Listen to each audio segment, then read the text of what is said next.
6 and 7. I must confess that as I looked into the commentaries and went to Sermon Audio to listen to some of the sermons, there were precious few sermons on this actual text. A lot of sermons on Romans chapter 13, a lot of sermons. But to actually pull out these two verses on taxes itself, precious few. As a matter of fact, I only found 5 on Sermon Audio. But the commentaries have their articles and things that's been written.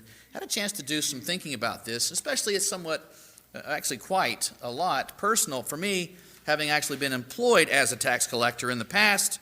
I, of course, have always related to those stories that Zacchaeus, for example, or the Pharisee and the tax collector, where the tax collector beats on his breast, Lord, have mercy on me, a sinner. I have felt that exact emotion as well.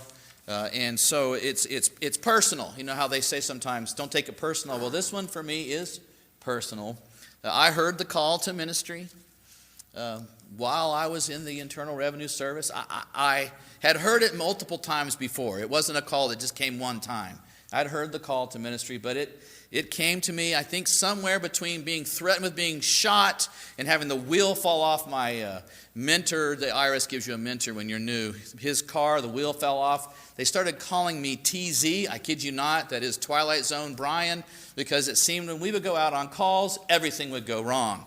And I look back and I don't necessarily think the Lord was trying to get a message to me. For whatever reason, it did not go well in the IRS. It just seemed problems came to me when I would go out on calls.